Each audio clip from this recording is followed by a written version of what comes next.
What's up guys? Welcome to AnimeKouhai. If you'd like to help me out, please hit the like button and subscribe to my channel. Carrera appeared to be treating this situation casually, but she was dead serious. I understood why. This woman's magic, possibly Velgrin's, was even more exact than the spell Carrera had performed. She effectively contained and controlled it by precisely defining its extent. Her spell only impacted the gravity and nothing else, as evidenced by the absence of any other signs of destruction in the vicinity. So, without causing any collateral damage, she used gravity to send the soldiers into the air? My lord, that is correct. And what annoys me even more is that not even a single grain of sand is trapped in it. Only those she perceives as her enemies are being blown into the sky. Is that conceivable? I suppose it has to be. There was no sense in doubting it because we were witnessing it here.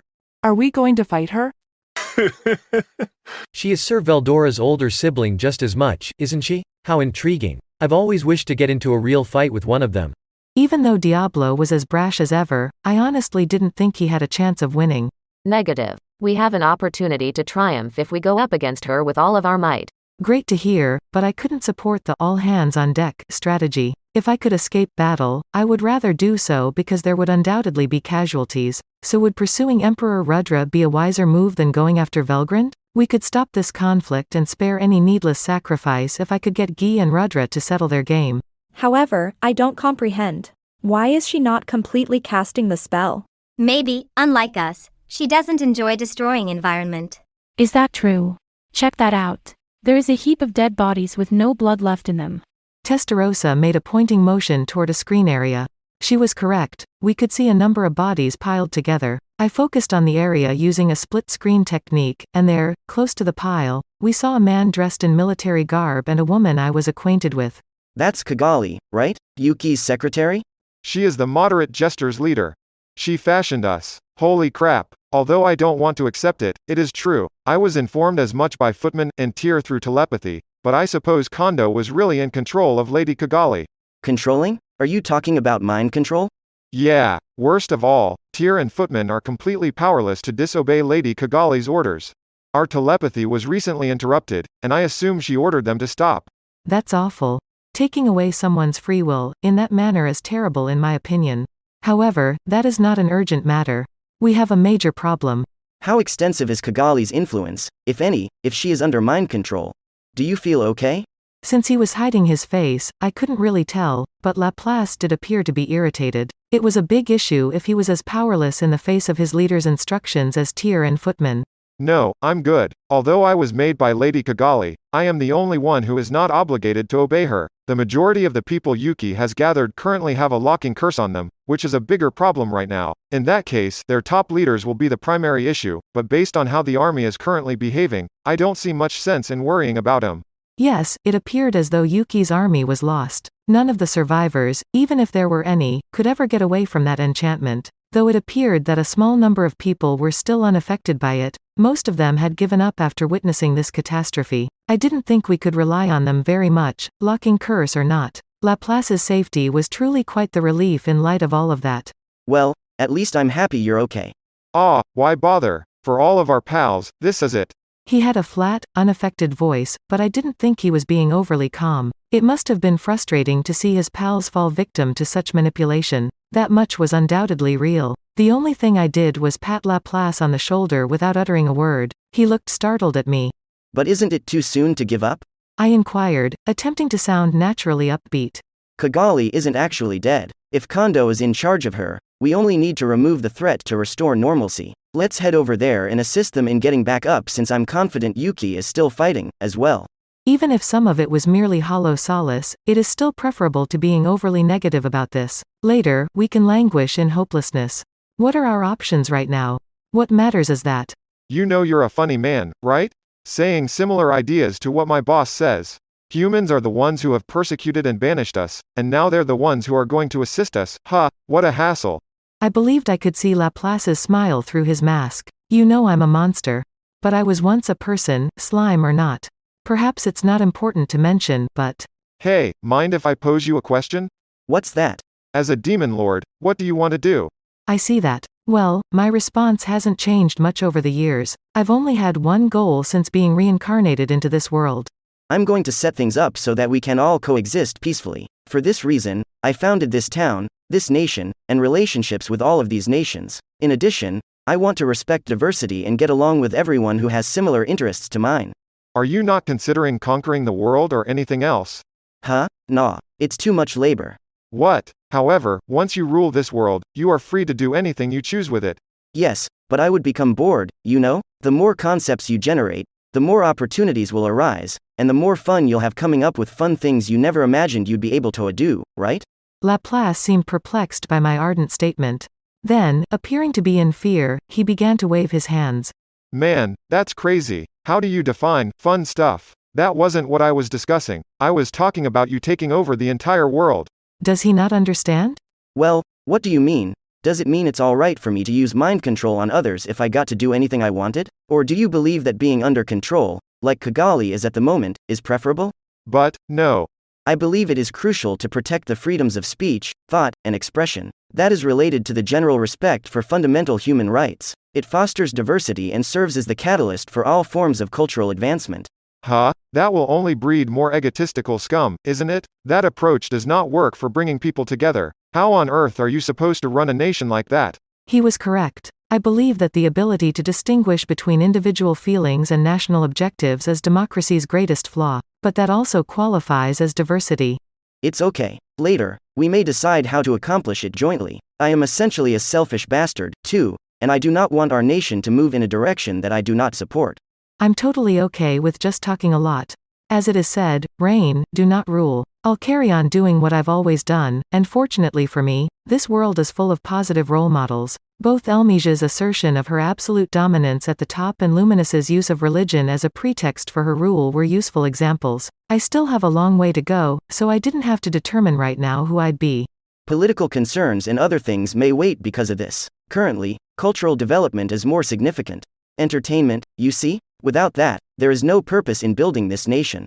This was a really important subject, one that I hoped would be covered in the exams for our upcoming history lessons. I had to make a lot of entertainment if I wanted people to live exciting lives. I opposed any limitations on people's speech or views for that reason. Laplace looked at me bewildered as I tried to explain this. I don't understand. I don't comprehend it at all. I mean, the boss, he made me a promise that he would rule the world and make it a pleasant place to live. That's why I had faith in him. But what the heck are you doing? What are you saying? You're simply making fun of him, aren't you? With all that namby-pamby stuff. Dude, I'm not making fun of him. Just letting you know that world dominance isn't as much fun as you would believe. It's also much more difficult than you might imagine. Laplace was ultimately temporarily quieted by that. After that, Yeah, I am aware of that. his head was tilted toward the magical screen as he sat languidly on the floor. We could see Kagali standing in front of the body pile there. You asked earlier what we were doing there, huh? I'll tell you, though, the greatest kept secret, but I'll tell you. We're all walking dead, as I'm sure you're aware, but I'll tell you how she plans to multiply us. Oh, wait, this sounds significant. Whoa, calm down. You shouldn't be discussing this in our dining room, is it not? Oh well, who cares? That is not appropriate at this time. You see, Lady Kagali crafted us. She was capable of doing that in her capacity as Curse Lord, gathering the dead bodies and their unresolved resentments to produce a potent magic born. It is known as Dead Birthday and is a form of forbidden curse magic. Although we refer to it as a dining hall, only cabinet-class officials are allowed to use it. There were no people present, but I must admit that Laplace was taking a big risk, revealing sensitive information in a location like this. The only persons remaining were Benimaru, who had returned from delivering orders, Soe, Shion, Diablo, Hakuro, the three demonesses, and Vester, who had been viewing the video feed with us. At some point, Gabble had also returned from issuing orders. Fortunately, nobody in the room who I didn't want listening in was present because this was serious business. Oh my. Just hearing that spell name jogs my memory. You're aware of it, Diablo? Having a magic nerd like Diablo nearby was helpful. Fortunately, he was aware of this.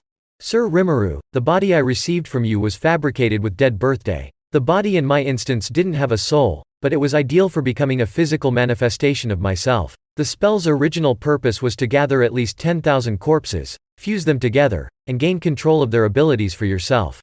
If I ever saw a curse, it was this horrible form of dark magic. Of course, I'm a bit of a serial soul thief myself, but let's put that aside for the moment. Does Kagali intend to give the resulting body the will of a certain person if she is trying to take their power and make it her own? It depends, but I believe we can assume so. Yes, Diablo is correct. From the area where Sir Kazalim originally came from, Footman, Tyr, and Clayman all survived. They turned to these prohibited skills after losing their homeland so they wouldn't ever forget the shame. So it appears that my intuition was correct. So if they succeed in casting this magic, it would be a rather ugly scene. There are or were about 60,000 members of the mixed core. At Clayman's level, you could certainly produce at least 10 Walking Dead if you had that much stuff to work with. Whoa, whoa, whoa. And those 60,000 also include a lot of people who are really strong. And, unlike Footman and Tyr, they'll provide a ton of easily manageable power, you know? Laplace responded with apparent distaste when I asked him to elaborate on that. He claimed that Footman and Tyr were still emotionally immature since the immense amounts of power that were coursing through them had engulfed them. When Kazalim initially crafted The Walking Dead, he struggled to provide the correct amount of strength and souls to the right target. He consequently granted them too much more power than they could ever handle. Then, after reflecting on his errors, Kazalim produced Clayman, which was an enormous success. But Tyr and Footman weren't exactly flops either. Even if their immaturity caused some intellectual development to lag, they still had a lot of power. In fact, facing Footman would likely be difficult for pre-evolved Geld.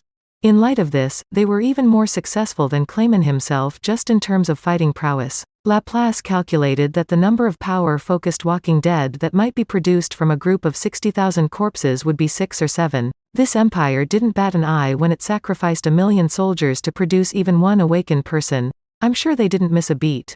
Man, you know, we were all just kids back then. Of course, Tyr is still essentially a child, and Footman is no different. Only Clayman ever really grew up, but then he did something stupid that led to his death. However, I don't believe we did you guys any harm at all, huh? Survival of the strongest and all that. It's natural to want to put someone to the test if you don't trust them, and we don't give a damn about sacrificing others if it means expanding our own powers. At least, it is how I see it. So, are you still willing to work with me?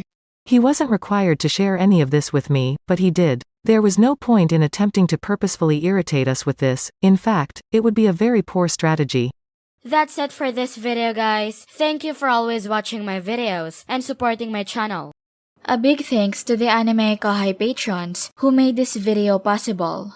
Jared Bressler, Chad Vota, I Like Anime, Ray Perez, Chris Guzman, Havox, Speed Saber, James Waters, Arijit Das, Curtis Loban, Judah Herrera, Justa Guy, Misael W. Hernandez, Jason Martin, Zach Rossan, Byron, Donald Williams, Moab A, Day of Light, John M, John Charles, Godman Gaming, Akon Engok, Byakuya 327, Markithian Tidwell, Andre L. Hamilton, Adrian, Kumo, Sanketh Chelu, T. Bush, John L, Masiaj Besaraba, Tojum, Edgar Fuentes, JV, Dirty Old Hobo, Gonse Direco, Thomas, Edmund, J, Christ, Juan Ignacio, Joshua Cousins, Jose Hernandez, Vethelny, Lunel Scarlett, Khaled, Christian Deshazer, Cal Robs, Divine C. Harris, Destiny Smith, Panda Cats, Aaron Alarcon, DeAndre Nance, Monty Boy 98, D-Man, Wise Viking, Ruben, Luis Caro, Yuki Iki, Pedro Robles, Chris Jr., Isaac, Koala King 93, Paul DeGrassi, Little 95, Coyote de Peza, Quilly Buckner, Zephyr Alver, Normal Defate, Vicente Baharias, Joshua Andrade, Jaya Keshav, L, Gary Miles, Nobody 0034, Dragon Spawn 666, J Rule, Sayonori, Alfredo Renteria, Liel Tiram, Liron Sangkap, Eric Tass, Christopher Mash, Echo Ski, Foolish Prophets, Ethan Madison, Louis Strutter, Charles Bailey, Funky Junkie 22, Sky T, Diego Ginoza, Nick H, Andre Hamilton,